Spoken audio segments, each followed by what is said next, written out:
author advice there is write what you love. Write the story you want to tell. Don't write for readers. And 100% to every author listening to this, don't go read your reviews. I don't read them. I don't go on Goodreads. It's not good for your mental health. It's not good for you. It will do nothing for you. Instead, have someone dedicated to go find your really good reviews or your really funny ones. Because I have like a couple of funny 1-star ones like those where they're like, love the story, hated the cover. I'm like, oh, thanks. Welcome to Raising Baby Authors. I'm Cassia, your host and a brand new writer. If you feel overwhelmed and lost about this whole writing thing, you're certainly not alone. Join me while I pester my author guests for writing advice and find out how they do it.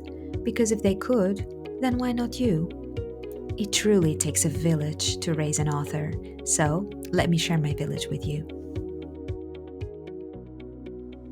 Hello, dear listener, and welcome back to the classroom. Thank you so much for giving me your time and attention. And let's meet our new mentor today. It's a Romantasy author, A.N. Caudle. Hi, welcome.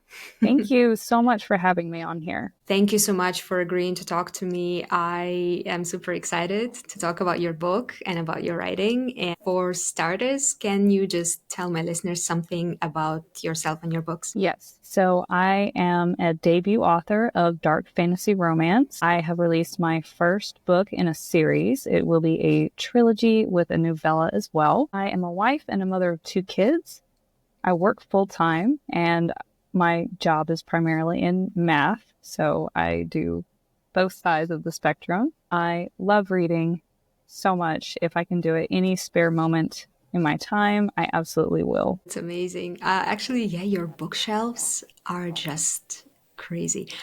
It's like a dark author's bookshelves, all black and so nice. And you have so many books. Oh, yeah, thank you. So one of my other hobbies is woodworking, and I built that. Wow, really? Yeah. Amazing. Okay, let's start maybe with a little warm up because I have a question for you from one of my listeners. Her name is Allison. And I think her question is going to be great for the whole conversation because I did introduce you as a Romantasy author. And the question basically is, what is, in your opinion, the definition of Romantasy? How is it different from just fantasy, for example? What defines it for you? So I actually think that there are 2 different kinds of fantasy that involve romance. There, from what I've seen a lot, there is fantasy romance and there is romantic fantasy. So generally, one of those genres is more prominent than the other. So as far as a fantasy romance, it is a romance story with fantasy elements, but it concentrates more on the romantic story. And that's the bigger part of it. Rather than a romantic fantasy, it is a base fantasy book with some romantic elements inside. So for my book, a large part of the plot and the tension of the story is between the 2 main characters and their romantic journey together. And so then the fantasy parts are kind of the framing the romance more than being on their own? Well, they can definitely be on their own or together rather than separated. But, my world is vast and it's complicated and it's completely different than ours. Of course, it is a fantasy world. And, it's nothing like what we know, but just the story itself is following the journey of the characters, and their romantic journey is a big part of the story rather than just a small part. And so for Romantasy, the rule that applies to all romance, which is that the happily ever after has to happen, does that also apply always to Romantasy? No. No. So it doesn't always have to end in a happily ever after. You probably heard of before, like, a tragic romantasy. Essentially, like, they wouldn't end up together in the end, or one of them would die, or something like that. So that those some stories that are told, the vast majority of them are happily ever afters in the very end, at least. Okay, this is something I didn't know because I kind of just assumed that romantasy, it has romance in it. That means it has to end in a happily ever after. Now I'm a lot more worried to read the second book of yours. Okay, Uh, okay. well, I can't say a whole lot. I don't want to spoil anything, Of course. but in the overall of the series, it will be a happily ever after. Okay. Okay, now I feel a little better. Okay. I can go through it now that I know that it's going to end well. I don't need more stress in my life, huh? There's Oh, a lot of stress. Like my book one ends on a very big cliffhanger. oh, don't I know it? Yes. So book two does as well. And my beta readers told me that book two, the cliffhanger topped book one's cliffhanger. So it's a I'm bigger trying to cliffhanger. imagine what would that be. Okay, no, I can't. That's too scary. Uh, but yeah, it will completely twist and turn at the end. All right. Well, I can't wait to read that then. I have listened to the first book. I found an audiobook on Everant, and it's a long one. It's like 18 hours, I think it was. Yeah, just over 18 hours. Quite a long journey. Yeah. It Yeah, was very nice. The narrators were, I don't know, I think I know the narrator actually. The female one, she has an account on quite a popular account on TikTok where yeah, she shows Laura. the yeah, when she shows the bloopers. It's really fun to watch her. And actually, I haven't actually heard a book narrated by her. This was super fun. Oh, she does a lot in fantasy, Oh, romantasy specifically. So mhm. yeah, when I heard that she was available, she was the first narrator I picked, and I was so excited when she said yes. Okay, I'm getting ahead of myself, so let's. Yeah, because I was going to ask you about that, but just a little later. So, Okay. all right, let's start from where you started. Let's go back to when you started writing your book, or even earlier. Did you always want to be a writer? How did you start? No, I had zero intentions of ever writing anything ever. Have never had a writing background. I've never written anything before I wrote this book. I actually didn't start reading until, like, not heavily. Like I would read, one or two books a year, but it was probably 6 months before I started writing before I actually discovered my first fantasy book. And it was, a romantasy. And I fell in love with the genre and I just, read it nonstop and I became absolutely obsessed. And one day I just got this idea in my head and I was like, oh, hey, that's kind of cool. And everybody does that. They get like some idea in their head. But this idea would not leave me alone. And I couldn't read anything. It was like 2 months. I couldn't think about anything else. I was dreaming about it. And I said, I just need to jot it down just to get it out of my head. Just jot it down. And 3 months later, Really Fate was written. Written, like fully written. Yes. You're kidding me. Okay, we're gonna No. get to that. So, yeah, I wrote it in, I think in total 95 days. Were you sleeping at any No, point there? No.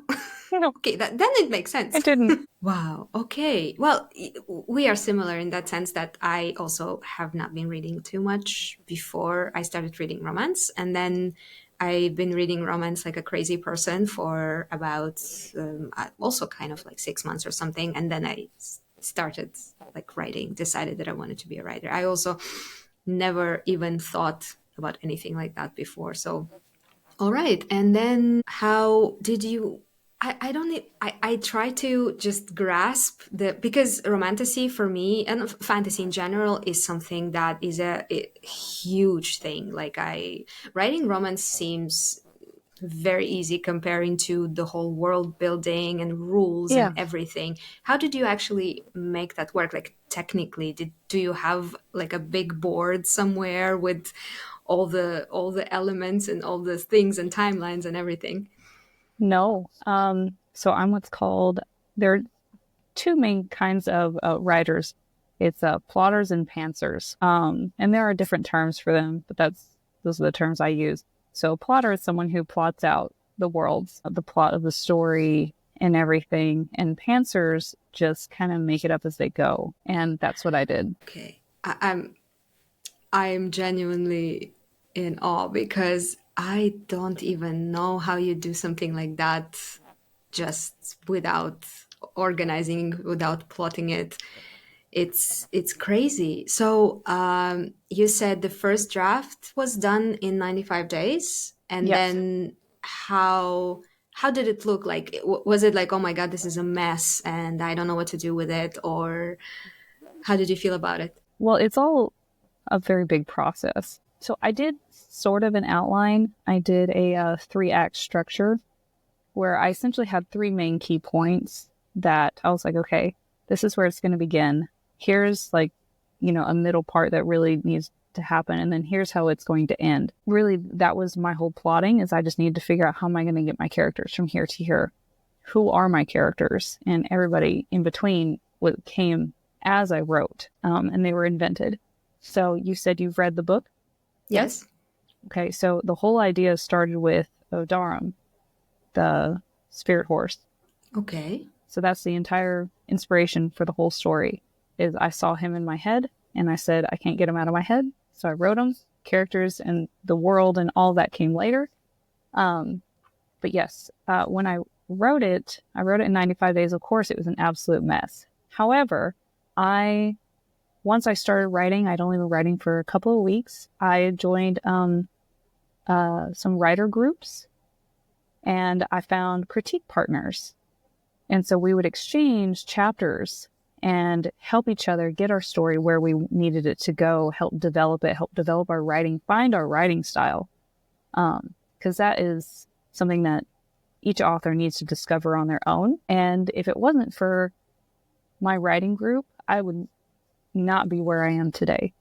It's going to be one of the things that I'll definitely talk about later on. They helped me a lot. And then, yes, the first draft was a mess. It is nothing like the finished draft. So the first draft was a mess. And how long did it take you to edit it into like the form that you were happy with? So the first thing that I did after the first draft was finished, which by this point I had probably 3 people helping me as I was going along, my critique partners. And then I sent it off to alpha readers. They read it. They gave me their feedback on any plot issues that they saw.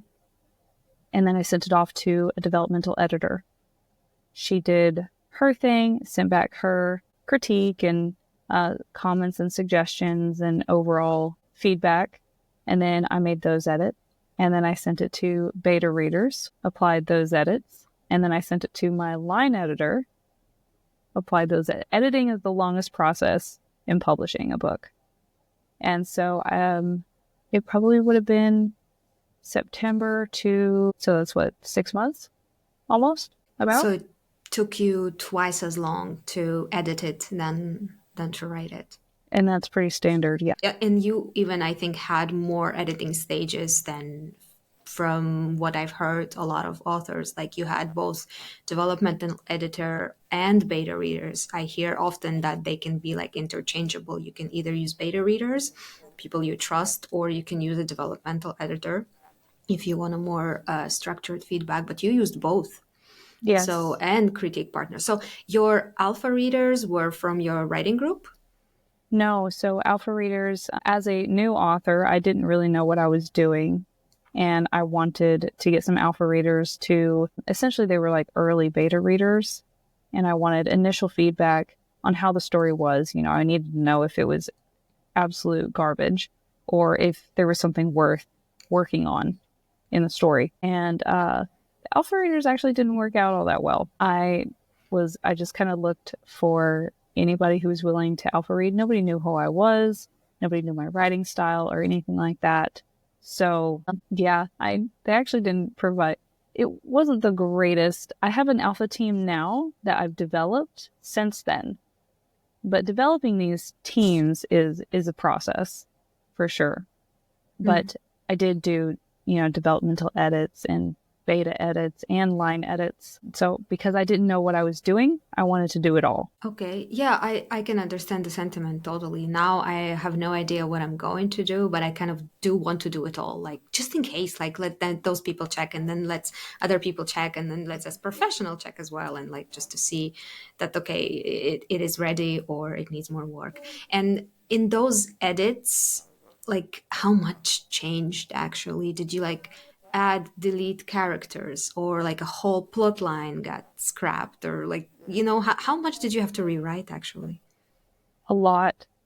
From the beginning of the story to what it is now, I would say it's almost unrecognizable. So from page 1 to the very last page, there was so much. I don't think I added in a couple of characters. I added in several chapters. I didn't take any characters out, mainly because if I didn't have to add a character in, I didn't. They were all somewhat relevant, but I did add another character just to give more depth into a scene, and into the world itself as well. And I added so much more. That was mainly all I did is I added a lot, and then I removed the parts that were really slow, that weren't necessary, that didn't further the plot more, So it was a lot of cleaning up the story and pushing it and taking it to the level that it needed to be at. Okay, so you mentioned that you did go out and find a writing group. So I assume it takes a lot of courage if you've never written before to just go out and just like share your writing with someone who might be further in the journey than you and know more and something. So you just like you're naturally seeking feedback, or it was like incredibly scary? So I wrote it down. So it was called, the Writing Gals, and it's a Facebook group. Wait, I am there. Yes, I know Yeah. them. Yeah. So I talked to another author that I know. I just reached out.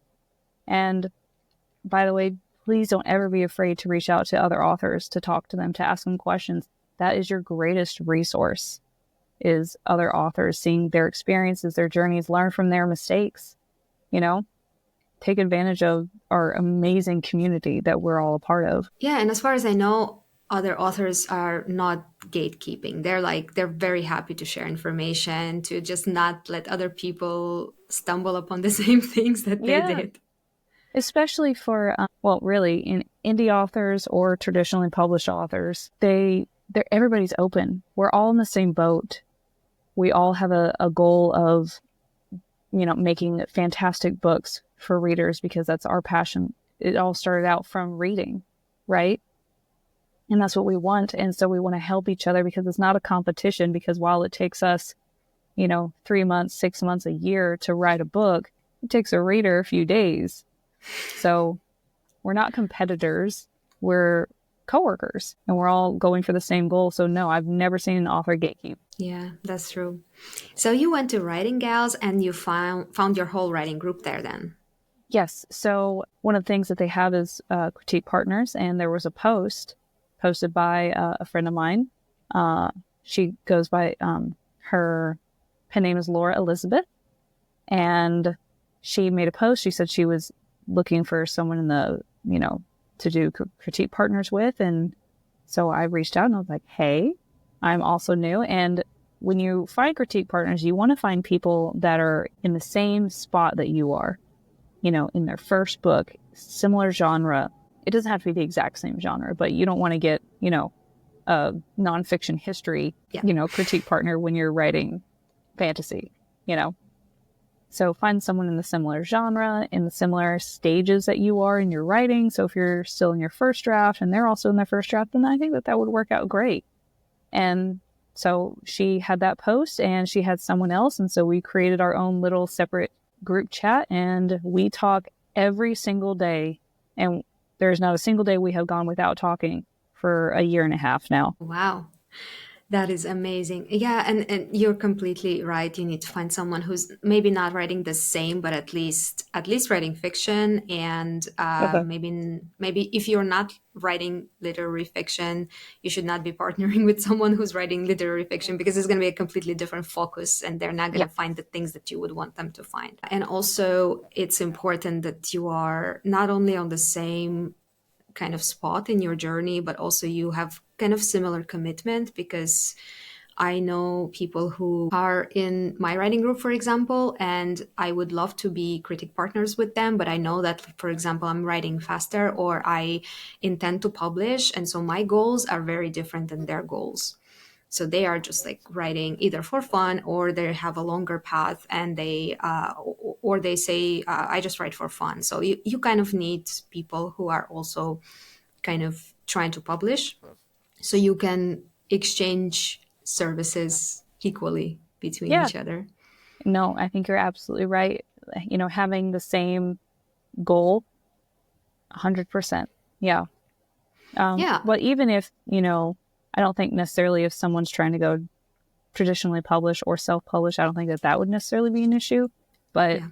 if someone's just writing to write and, they're not pushing themselves because they want to actually publish, I think that could be a hindrance a little bit. And you'd want to find someone with a little bit more similar, reach. Yeah, yeah, I agree. So then you did mention that Worthy of Fate is only the first book in a trilogy.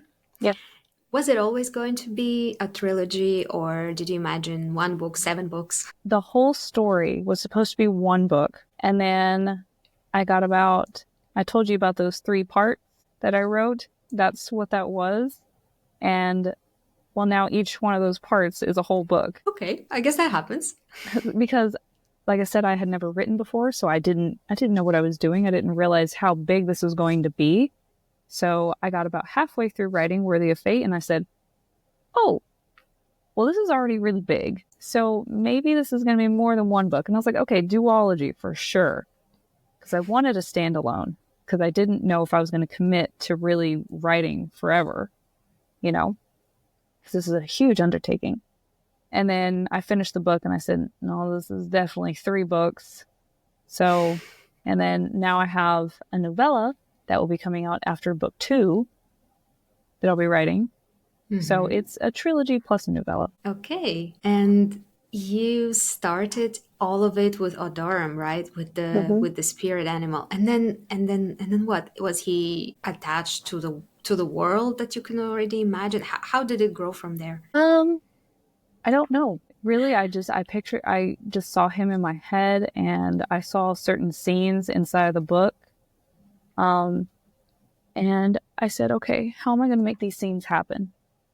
And I said, "Well, first he's got to have, there's a girl with him. So I got to make her. And well, she's got a love interest. So I got to make him. And then, okay, well, how am I going to create this tension?" And, I didn't want enemies to lovers because I read that all the time. And I wanted something a little bit different. I love fated mates. So I said, okay, what if I made them forbidden from being together? And so they couldn't be together. So that created a lot of tension between them. And so it just, like I said, it just developed as I went. What I imagined was literally like a board with a lot of post-it notes on it where you were planning the whole work, because I mean there are gods, there are different kinds of powers and magic and everything, and it's really like, I would assume if I was writing something just from the top of my head and like coming up with different types of magics and worlds and cities and stuff, I'd be just like making so many plot holes and there would be so many issues.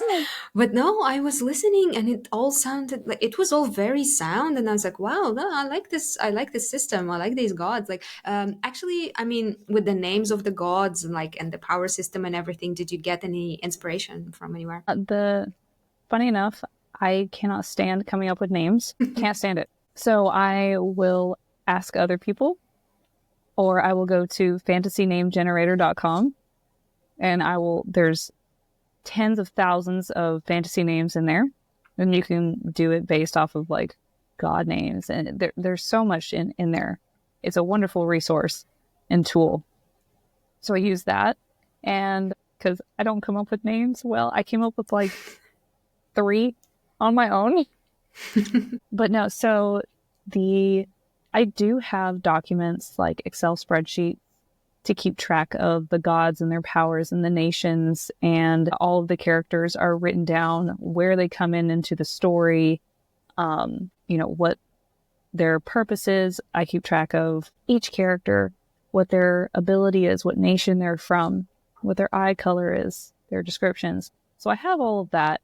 And I have, for the trials, I had to keep track of who the contestants were, where each contestant was from, who the worthy was of the nations before the trial, who the worthy were after, their spirit animals, So I do have all that, but all of that came to me as I was writing. And so I have it all compiled in lists, but I would just, as I was writing, I'd be like, oh, I'm going to make this happen with this character. Don't know who he is. Going to make him up as I go. And then, okay, I'm going to go add him in my document now. And then I could use him later. Okay, this is fascinating to me, honestly, because I don't read that much fantasy, to be honest. Like, I read some of Romantasy sometimes.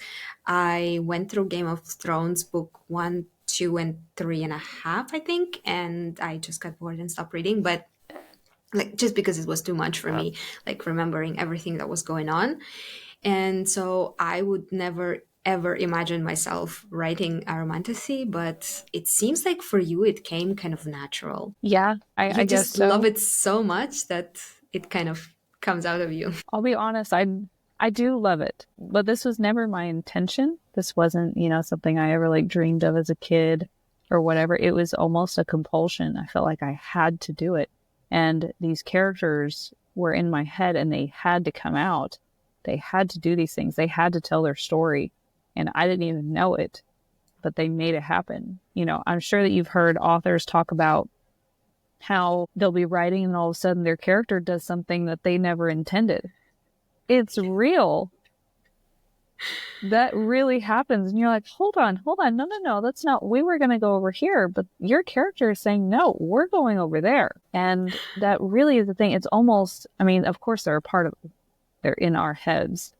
You read, 500 something pages of my hallucination, but they're almost real to us. They're a part of us and they have their own stories. Oh, so then if your writing of the first book came almost as a compulsion, did you always imagine also publishing it, or did you start as just for fun for yourself? So originally it started I just wanted to jot down the idea and say, oh, maybe one day this could be something, but I really had no aspirations to do it. And then I was probably about a quarter of the way through writing the first draft, and I said, you know what? I'm putting in this much time, this much effort of writing this. I'm going to make something happen with it. I'm going to publish it. I'm going to get something back from it. I want other people to read the story, because even if just one other person loved it half as much as I did, then that'd be great. What if it was somebody's favorite book of the month that they read, favorite book of the week that they read? And then, of course, farther and farther, what is their favorite book of the year or their favorite book ever? What if it could be a bestseller? What if, this changes everything in my life, which it has. I'm here now with you, and I never imagined that. Yeah, we're going to get to that as well. But so you did say, like, okay, you've decided that, yeah, since you're putting so much time, you might as well publish it. Did you already know all the resources, like how to publish, that you can self-publish and not just like wait until you get traditionally published? Where did you get all that information? I did know that you could self-publish only because of, TikTok and Instagram. I discovered self-published authors on there, and those are some of my favorite books were from self-published authors. Most of those books that you see behind me are all self-published. Oh, wow. Almost all of them are self-published. And they're some of my absolute favorites. And I thought about traditionally publishing for maybe a minute. And I said, I'm an impatient person and I don't want to wait that long. I want to go ahead and I want to get it out into the world now. And I also really like control. I wanted to be able to determine what went into my story. I wanted to determine when I publish it. I wanted to pick my covers. I wanted to be involved every step of the process, and I wanted to have the final say in my book. And not saying that there's anything wrong with traditional publishing, because there's not. However, I wanted to self-publish, and I wanted that closeness of the self-publishing community that I love so much. And I absolutely adore it. So I reached out to some self-published authors and I said, can you help me? I don't know what I'm doing. I don't even know where to start. And, they're in the back of the book of my acknowledgments because they have helped me so much with finding resources and what I'm supposed to do next, how to find cover artists and printers and how to do it all. So it's really, I used the community to publish this book. Yeah, our community is really amazing. The Bookstagram community and the book talk. They're really very helpful people, very cheerful. They would just hype up your books and just be so happy about every little thing. The cover reveals, the title reveals, the anything reveal. Everything is such a big deal and I love it.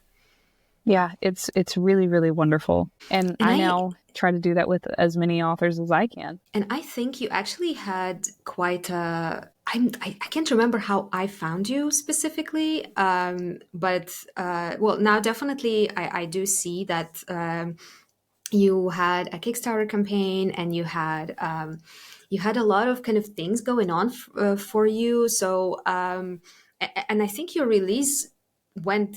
I think on the scale of like self-publishing, it was very successful, right? I think so. Yeah, I mean, it's hard to determine. It's hard to, define success. So, but in the scale of things, I do think, yes, it went very well. Yeah, I remember you were, I don't remember the numbers, but you were publishing some like statistics and some other stuff from when Worthy of Fate was releasing. And I was looking at it, it was like, wow, okay, for a debut self-published book, that looks amazing, honestly. Because you see everything from like very like small calm releases to something that that instantly gets around. Like there was a book last week that all of my friends somehow read and started posting about. I was the only one who missed the memo, basically. That's but I'm so like, funny. yeah, there are releases like that as well. So yeah. After you have published Worthy of Fate, where did it go from there? Like I did mention the Kickstarter campaign, and I think it was related to the audiobook, right? I did do a Kickstarter for the audiobook, and that actually failed. Okay. The audiobook is out. If you don't mind, tell me about that. I'd love to tell you about it because I want everybody to learn. So Kickstarters actually generally are not successful when it's just an audiobook. For authors, you pretty much have to do a special edition. Not to say that some audiobook Kickstarters can't be successful. They can. I learned a lot of lessons. Kickstarter is a very difficult program and campaign. So I learned a lot when I did it the first time. And I'm actually doing it again right now. It is for a special edition of Worthy of Fate that I've spent months working on. I started back in June working on this. Mm-hmm. So it was a lot of lessons learned. I still have the audiobook. I still had it, scheduled for production. And audiobooks are very expensive, very expensive. So I was trying to get help to fund it. So I'll be fully transparent. My audiobook cost me about $8,000 out of pocket. Okay. Actually, to be honest, I imagined more somehow. I don't know. Someone explained a lot of things and it seemed like, yeah, I couldn't afford like that even. There are a lot of factors that go into the price. The narrators, the production company that you're using, and then also how big it is, of course. So there's several factors that go into the price of it. I got 2 wonderful narrators for it, and then I went through a production company, but a lot of the times self-published or independently published authors will wait for a production company to reach out to purchase the rights to the audiobook, and the production company will produce it, and then the author will get royalties from it.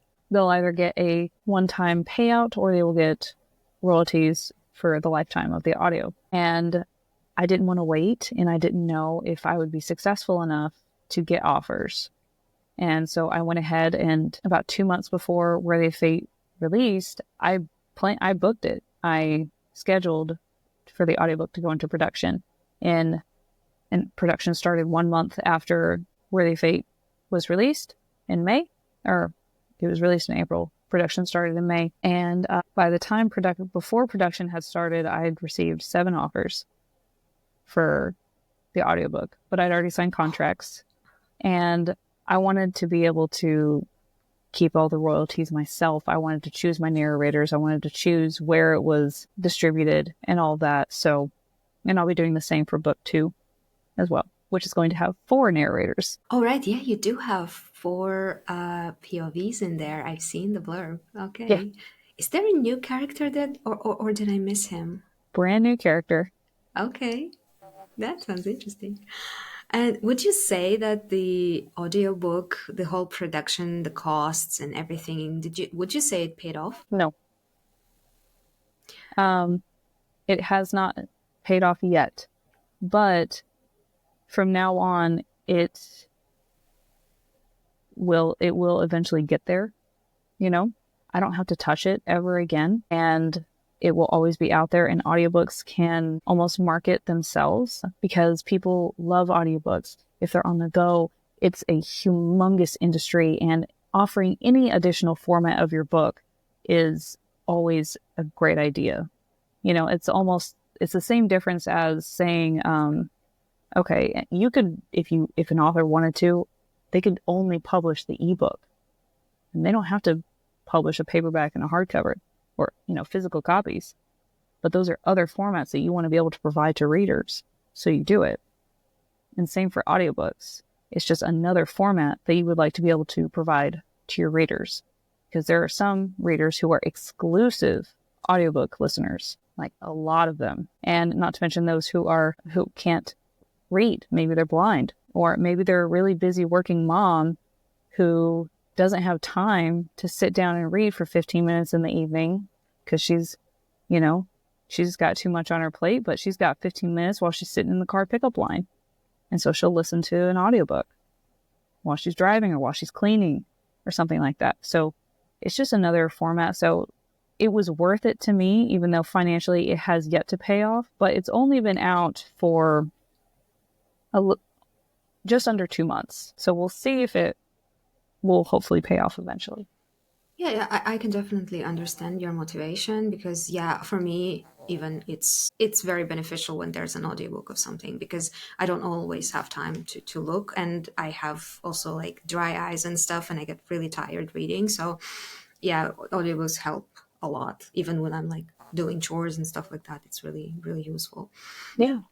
And then with special editions, what was your like thought process there? Like, I mean, as you said, you don't have to do any of that, right? You don't have to do audiobook, Correct. you don't have to do paperbacks, but why did you think it was the time, for example, or why did you want to do the special editions? I have 7 signing events next year. So, for instance, I'll be attending a Polycon, Flirting in KC, another one I can't announce yet. I will be going to Books and Ball Gowns in Belfast, Ireland, Villains and Vixens in Dallas, and then Romantasy BookCon in Orlando, as well as another one that I can't announce yet.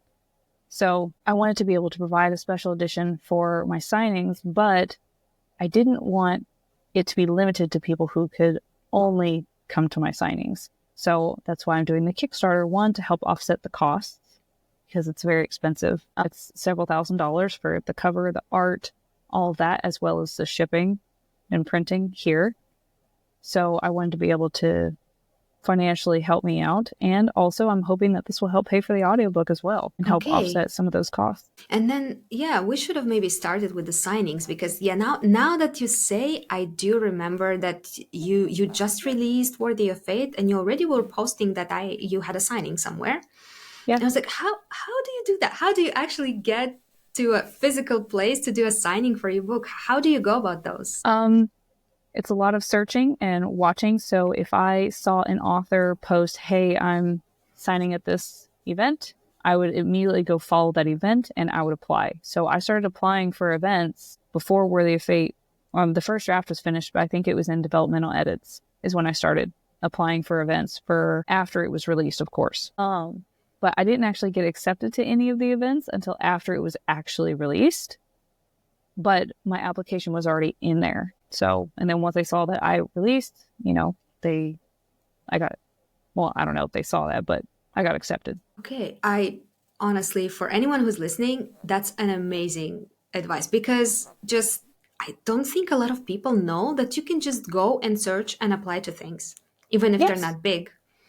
Yes, absolutely. There's no way to determine, like I said, it's hard to define success, but I'm watching all these other authors and what they're doing, and I'm not saying, oh, well, I'm going to try what this one author did. I'm seeing 20 of them and say, I'm going to try it all. Because I want to go as go big or go home type. Now, I'm very tired. So this isn't to say that this is easy or that I'm not up until midnight every night and then I'm up at 5 a.m. every day, on top of my job and my kids and my husband and life in general, and also doing all this nonstop for, every single day. I don't get weekends off. I don't get evenings off. It is nonstop work doing all of it. Had any burnout yet? I have, yeah. I almost burnt out while I was writing book 2. I wanted to quit almost every day. It was not easy, but I kept going. And here we are. Yeah, with so many things to do. But yeah, I think you don't have to go and do everything. No, But just not at all. but just search out the opportunities when you can, and just if all it takes is just to apply somewhere, it's not that much work, right? You just click that button and see, maybe it will work. So Exactly.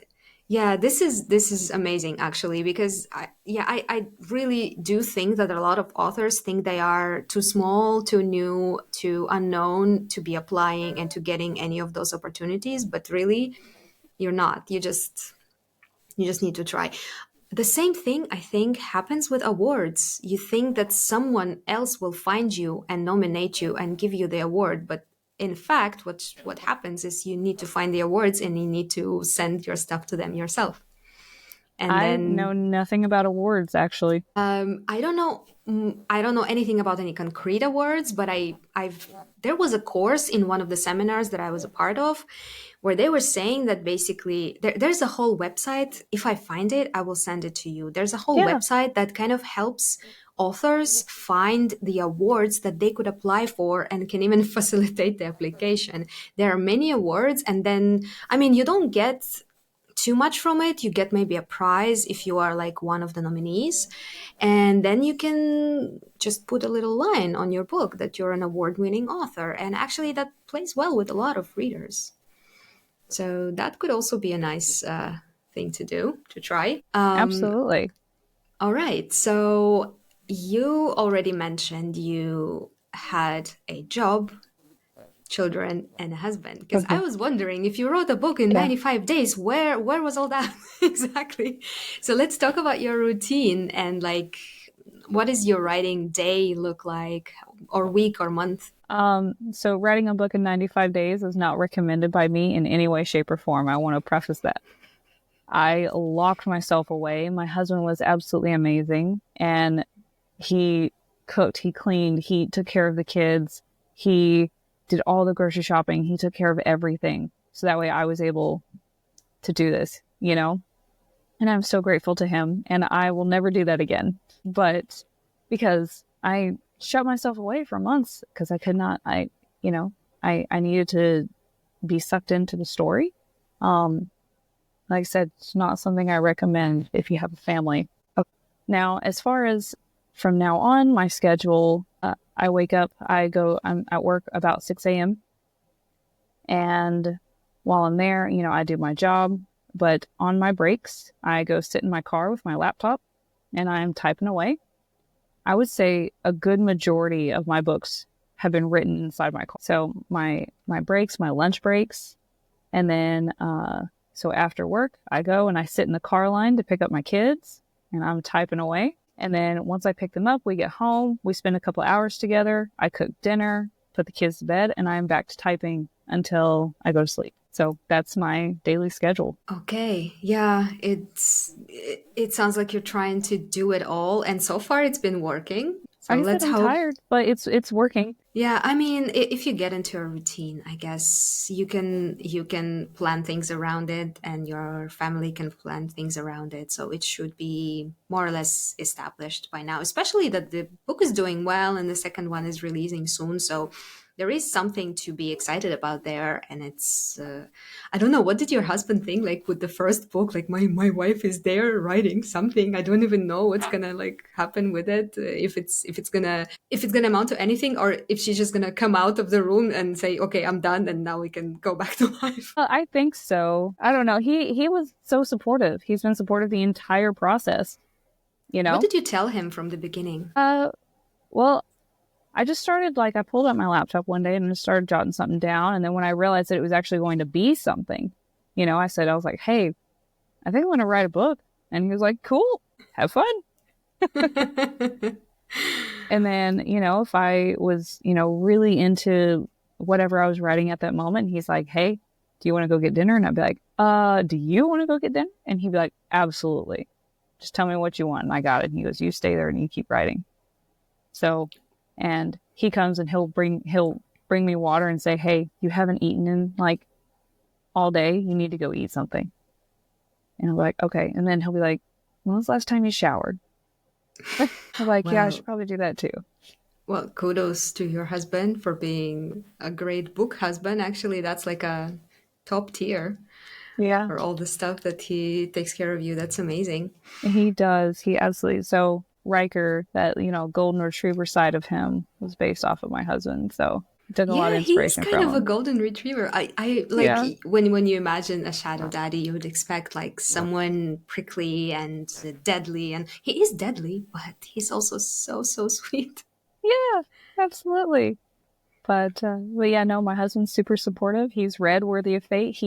I'm actually about to receive my first copy of Bound by Fate in a couple of days, and he's going to be reading that. So yeah. Is he a reader, like, or is he Hmm. just reading your Yeah, stuff? I'd say about half the books up there are his. You read the same things? I really No, cannot see what's behind there because no. of my vision so bad. I read, fantasy romance and dark romance, and he reads strictly just high fantasy. You're not that far, but yeah, okay. Because No. I think my husband mostly reads nonfiction, I would say.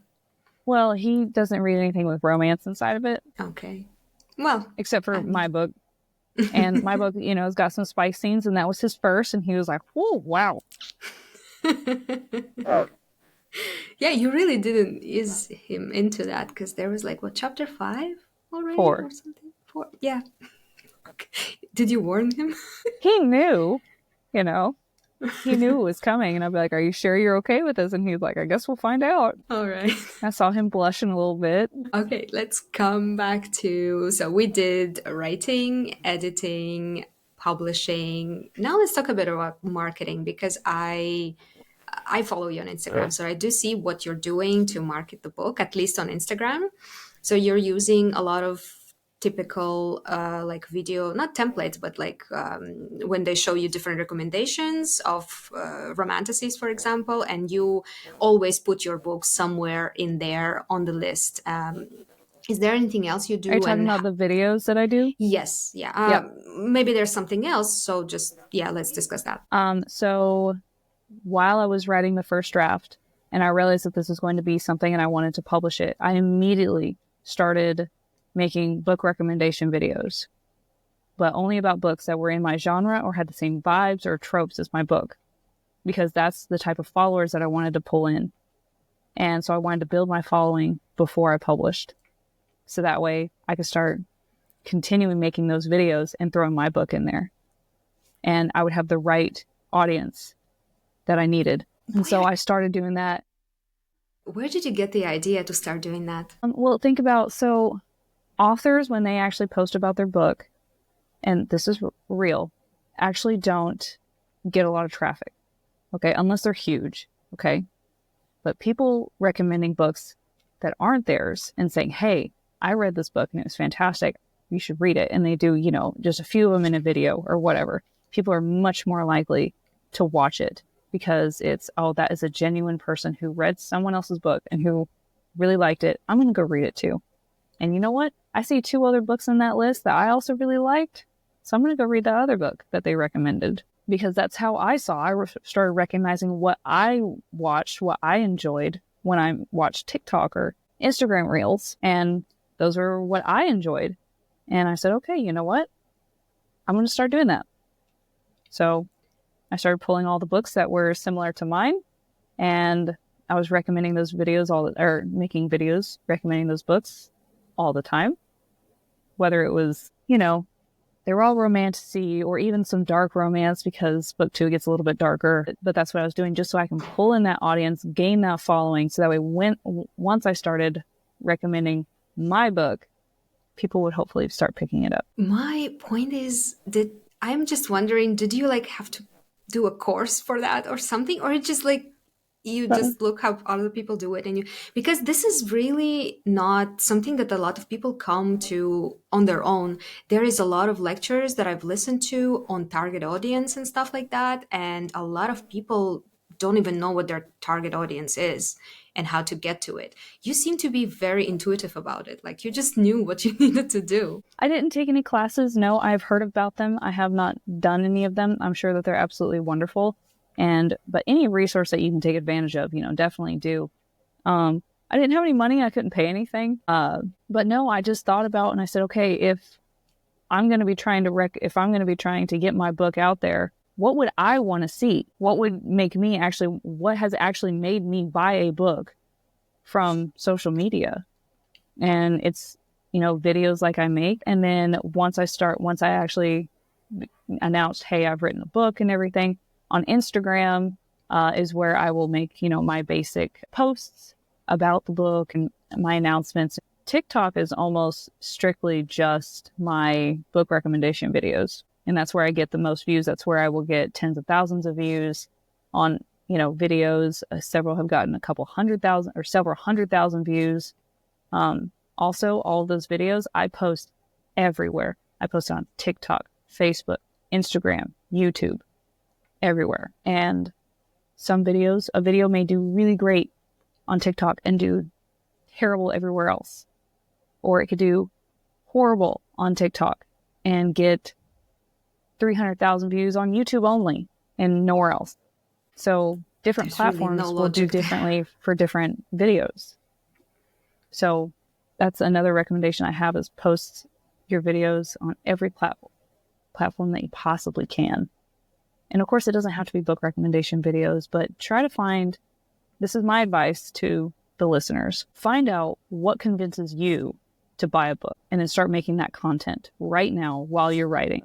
Draw in your target audience. And the audience is who you need to read your book, the age range, the genre type. Start recommending books that aren't yours because you haven't written it yet, obviously, but that have similar tropes, similar vibes. It's all in the same genre, that have similar age, that have, similar characters, anything. Essentially what you're doing is you're gaining readers that read books similar to yours. And then that way, once you start promoting your books, all those people are going to start seeing it. And you don't have to start from scratch the moment your book is ready to go. This is genius, really. Oh, thanks. No, I mean, you might think that it's very simple and you just came up with it, and you're just doing that. But I can tell you that it's a very hard thing for a lot of authors to promote, and your way seems to be organic, quite organic. And I think that just the fact that you're a reader yourself and you've been a reader first helps a lot, just by putting yourself in the shoes of your reader and thinking about what would you want to see. And so, since you say you get good views from those videos, do you know if they translate to page reads and sales from there? Do you have any correlation? I do see it. I see a difference. For instance, I've been really deep into editing my second book right now, and I have not posted any of those book videos in a while, and I've noticed my page reads tanking. So where I was getting on average, I was getting about 30,000 page reads a day. And now I'm getting 15 to 20,000 page reads a day. So almost in half, because I'm not making those videos. But I'm really busy right now. So I'll get back into making them. I have seen authors who had 0 page reads days, months, and weeks. So, like, yeah, I think you do want to come back there because you know that your situation used to be better. But yeah, I wouldn't worry too much just because you need to edit your book, right? Yes. You cannot do everything at once. And actually, just about those videos, like one little question is, do you make them like, do you make one video and then you reuse it, or you have Nope. always like different ones? They're all different. They're all Okay. original content. I know it's harder, but a lot of what I will do is I'll take a couple hours on Sunday and I will make all my content for the week. And then I will schedule posts or whatever. That way I don't have to worry about it through the week. I just have to dedicate a couple of hours all at one time and set that aside, make everything, and then I will post them throughout the week. And, you know, I've spent the last year and a half figuring out the times that you post make a difference. For instance, on Instagram, the posts that I make just with just like an image, if I do that first thing in the morning, you know, 6:45 my time, that gets the most views and most likes. But my reels don't do well until about 5:30 in the afternoon. And that's when I need to, or that's when those do best is if I post it at 5:30 in the evening. So times make a difference, and your tags make a difference, and you need to switch them up sometimes, and your aesthetic and stuff like that. So there's a lot that goes into it that you just have to discover on your own, and is really annoying. Unfortunately, there's no magic button to make everything, you know, go viral, which I have yet to do. But this is just something that works for me.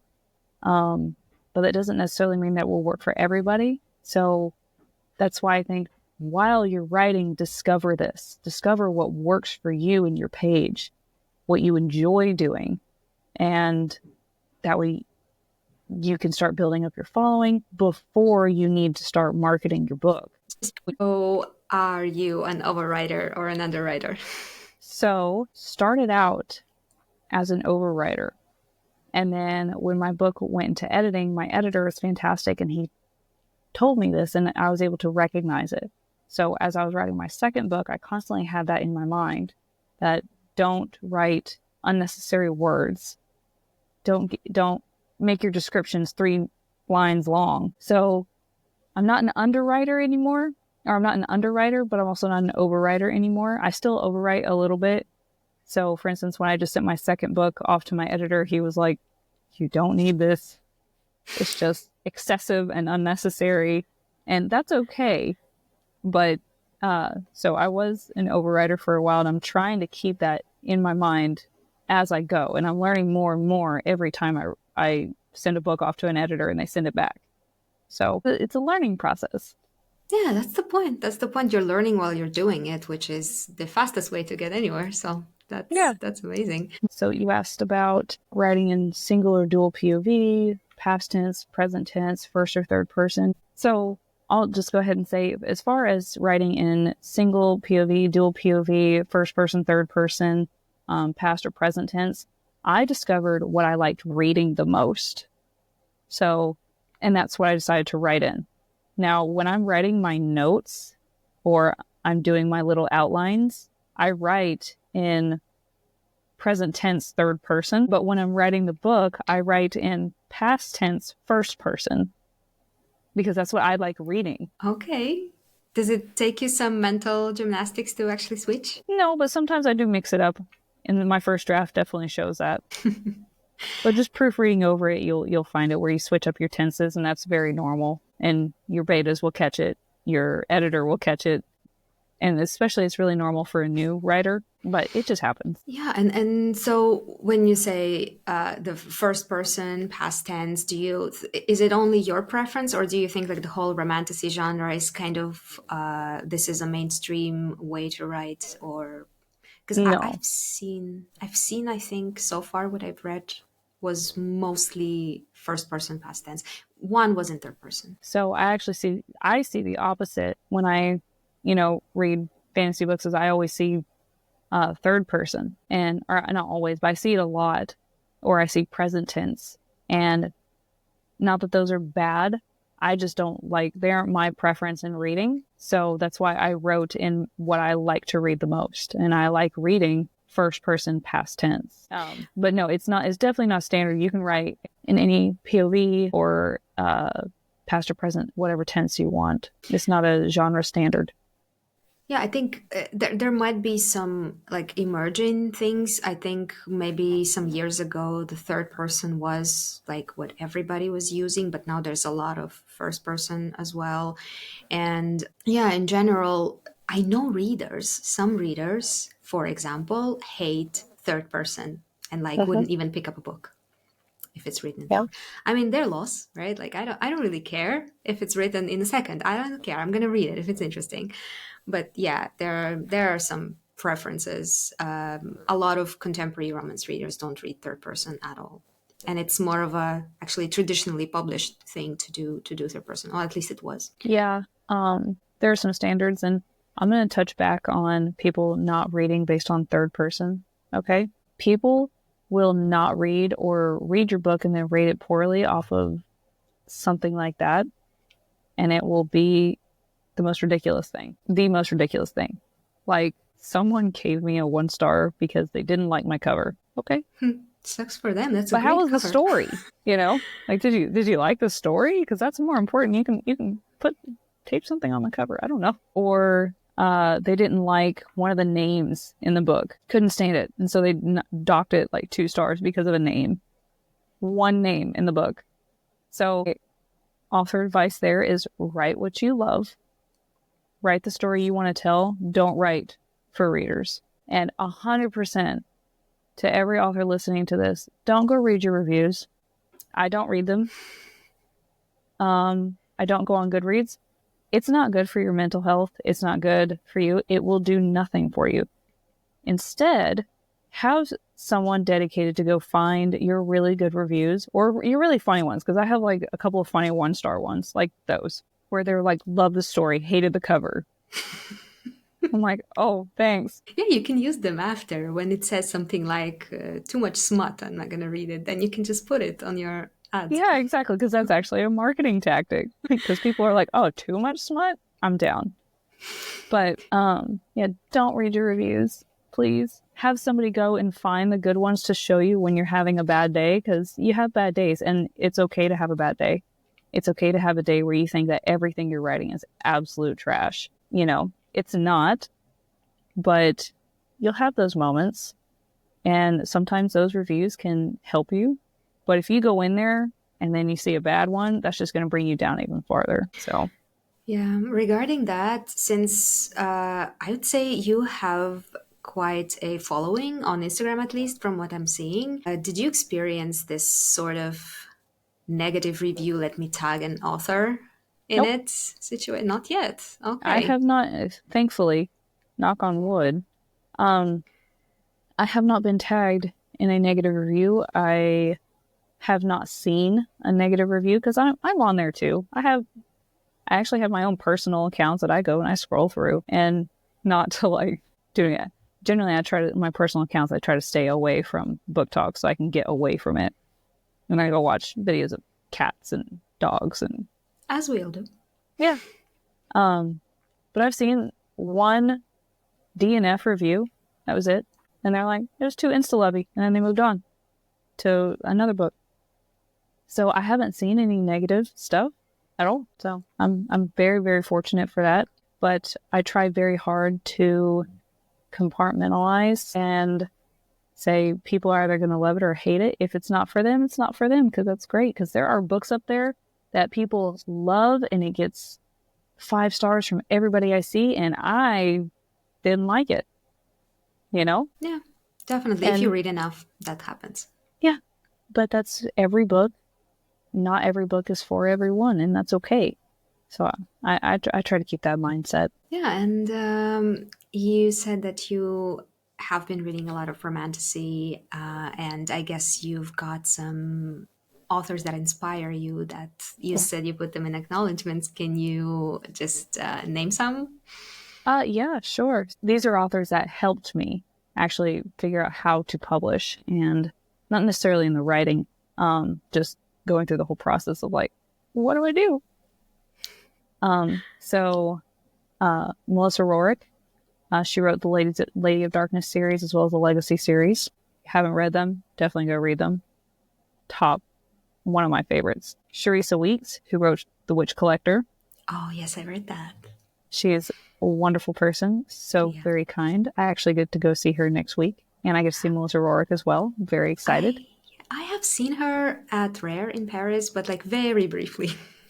She was busy. Yeah, I bet. Mallory Benjamin, she is actually one of my critique partners, but she's also helped me a lot. She wrote Lake of Sapphire, one of my top 10 favorite books of all time. Absolutely love it. Melissa Kieran, who wrote A Warrior's Fate, she was very helpful.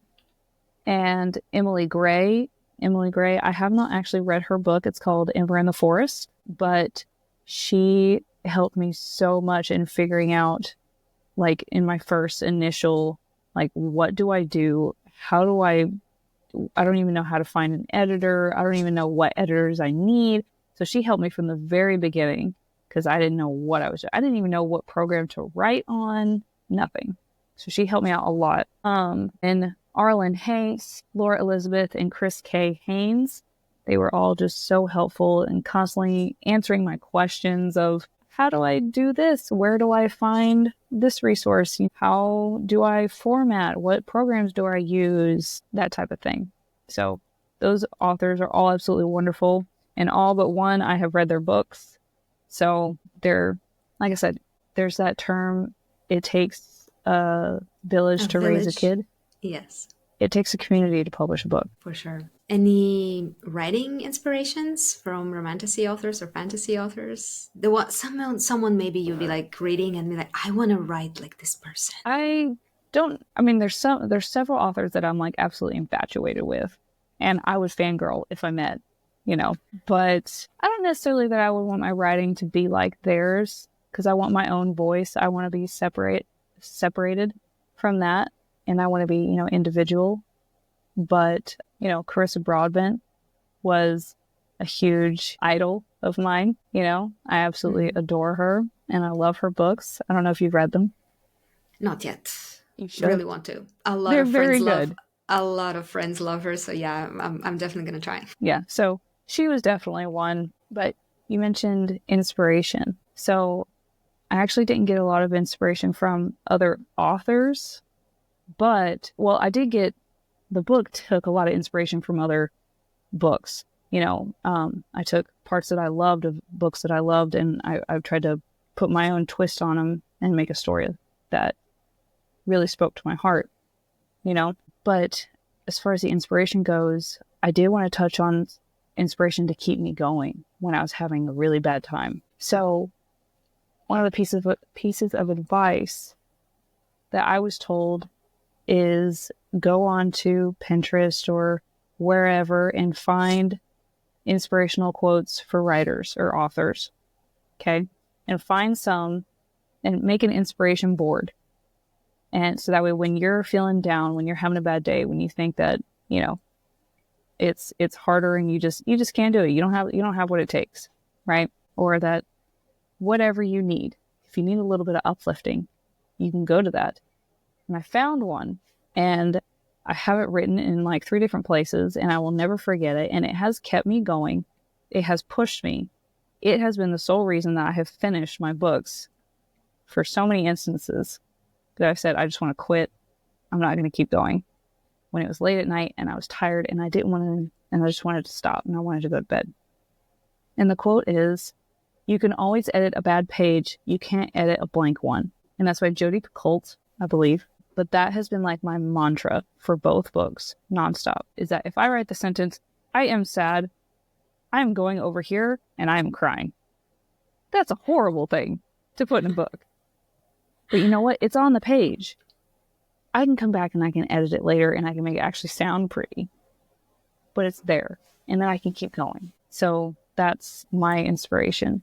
to continue writing. All right. So I was going to ask you about the best writing advice you've received, Oh, but I guess you just answered that question. sorry, I jumped ahead. No, that's great. We kind of killed two birds. So that's great. Maybe you'd have some recommendations for whatever you do to kind of improve your craft, books, podcasts, YouTube channels, whatever you do. To improve, I don't know, maybe just to entertain yourself, like anything you'd recommend an author or a writer who's starting out. starting out is very hard.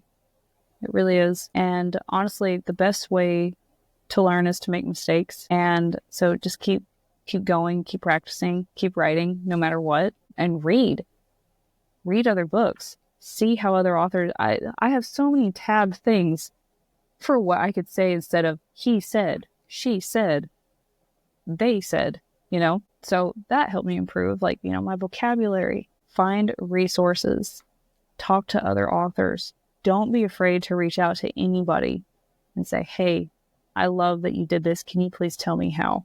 Can you point me in the right direction? Hey, I need reader friends or writer friends. How do I find them? And then maybe they'll be your writer friend, because writer friends are also a great resource. Wordhippo.com is the greatest thesaurus resource I have ever had, and I will tell anyone and everyone about it, because you can put in a word and it's like it pops out hundreds, if not thousands, of other synonyms for that word. It's absolutely fantastic. But yeah, that's honestly, just keep writing. The more you write, the better you get, the greater you're going to find your own writing voice, and keep writing even after that to keep up that skill. It is a skill. It's a muscle that you constantly have to work. And so that's really the best way I think that you can keep improving, is to just keep going. Yeah, I agree.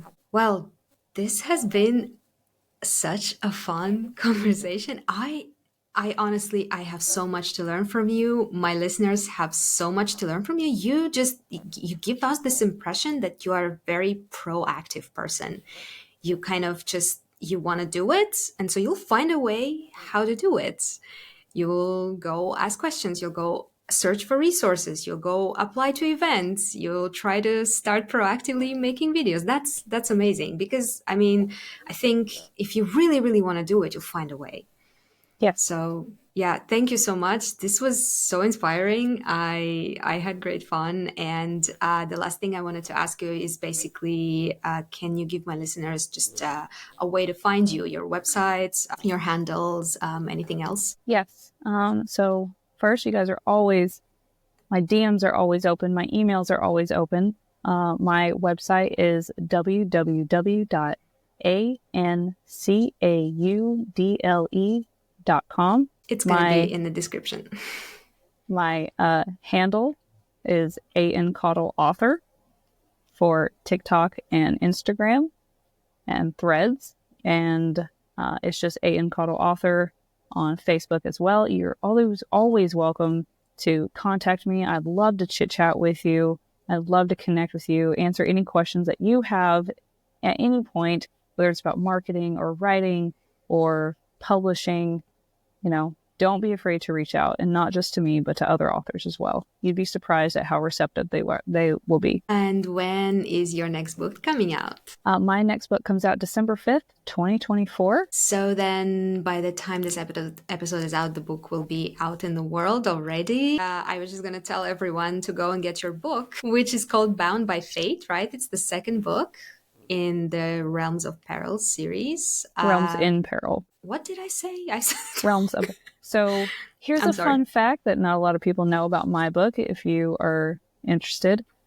The series name is Realms in Peril. If you abbreviate that, it is RIP, which is RIP. And there is a RIP in the story, which is a grave. Yes, that's true. Oh, I did not. Okay, I usually pride myself on picking up on such things. Okay. I'll try better with the next one. No, it's okay. But yes, and then there will be a novella coming in 2025. I do not have a date Fantastic. yet. Fantastic. Well, everyone, go read the first book, go read the second book, and go chat with Anne Caudle or on any of the socials. I can attest she's very responsive. One of the authors who replied the fastest and with the most enthusiasm. So, thank you so much for this conversation. It was Oh, thank amazing. I you. was so happy to talk to you. My listeners will learn so much from you. Have a great day. Oh, this has been such an honor. Thank you. Thank you so much. If you like what you hear so far, please consider subscribing and tune in for the next episode. If you have burning questions about writing you'd like to have answered, head to my Instagram page at kkalbabooks and leave me a message. Or use my email k.k.alba.books@gmail.com. If you'd like your favorite author to answer your question on my show, again, head to my Instagram or email me to let me know which author you'd like me to invite, and I'll try to get over my anxiety and do it. On the other hand, if you're an author who's published at least one book, traditional or indie, and you'd like to become a guest, well, you know what to do by now. Message me and let's get to know each other.